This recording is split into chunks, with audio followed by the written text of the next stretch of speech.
இந்த உலகத்தில் உண்மையான பக்தர்கள் யார் அப்படின்னு பார்வதி பரமசிவன் இடத்துல கேட்டாராம்.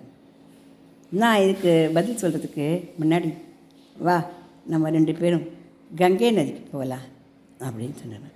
கண்டிப்பாக அப்படின்னு இறங்கி கங்கை நதிக்கு 2 பேரும் வந்தார்.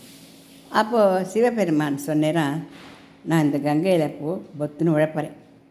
நீ சொல்லணும் என்ன, யார் ஒரு பாவம் கூட பண்ணலையோ அவளால் தான் என்னுடைய கணவனை காப்பாற்ற முடியும், சீக்கிரம் போய் என் கணவனை காப்பாற்றுங்க அப்படின்னு நீ சொல்லணும் அப்படின்னு. சரி சொல்கிறேன். திருவிளையாடுதுன்னு இதெல்லாம்.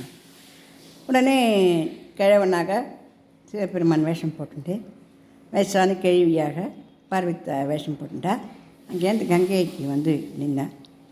சொன்ன மாதிரியாவே சிவபெருமான் டோப்புன்னு அந்த கங்கைக்குள்ளே விழுந்துட்டு, இன்னும் பார்வதி புண்ணியம் பண்ணவெல்லாம் சீக்கிரம் வாங்கலேன், என் கணவனை புண்ணியம் பண்ணவளால் தான் காப்பாற்ற முடியும், ஒரு பாவம் கூட பண்ணிடக்கூடாது, ஒரு பாவம் பண்ணியிருந்தாலும் அவரை காப்பாற்ற முடியாது, சீக்கிரம் புண்ணியம் பண்ண வாங்கலேன், பாவம் பண்ணாத வாங்கலேன் அப்படின்னு கூப்பிட்டு இருந்தாங்க.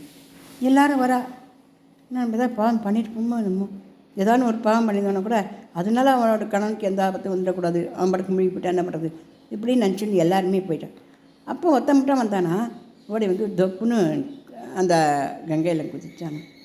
குதித்து கணவனை நீச்சல் அடித்து அழைச்சின்னு வந்துட்டு, ஏன்பா நீ ஒரு பாவமாக பண்ணாதுண்ணா, ஆச்சரியமாக இருக்கே அப்படின்னு கேட்டாலாம் எல்லோரும். அது சொன்னாலாம், எப்போ வந்து நாம் கங்கையில் குளிக்கிறோமோ அப்போவே நம்ம புண்ணியமெல்லாம் நம்ம பாவமெல்லாம் போயிடுமே. நான் இவளுடைய ஹஸ்பண்டை காப்பாற்றுறதுக்கோசரம் கங்கையில் தானே போய் குதிக்க போகிறேன், கங்கையில் குதித்த உடனே நம்ம பாவமெல்லாம் போயிட போகிறது, அப்புறம் எங்கேருந்து வந்து நமக்கு வந்து பாவம் இருக்க போகிறது அப்படின்னு. கங்கையில் குளித்தாலோ கடவுளை வணங்கினாலோ பாவங்கள் போகும் அப்படின்னு பூர்ணமாக நம்புகிறவாளுக்கு தான் பாவங்கள் போகும். அந்த பூரண பக்தியை தான் பகவான் நம்மக்கிட்டேருந்து எதிர்பார்க்கிறாரே வழிய மற்றபடி வேறு எதுவும் இல்லைங்கிறத அந்த சிவபெருமான் பார்வதிக்கு சொன்னேன். இந்த கதை பிடிச்சிருந்தா லைக் பண்ணுங்க, ஷேர் பண்ணுங்க, சப்ஸ்கிரைப் பண்ணுங்க.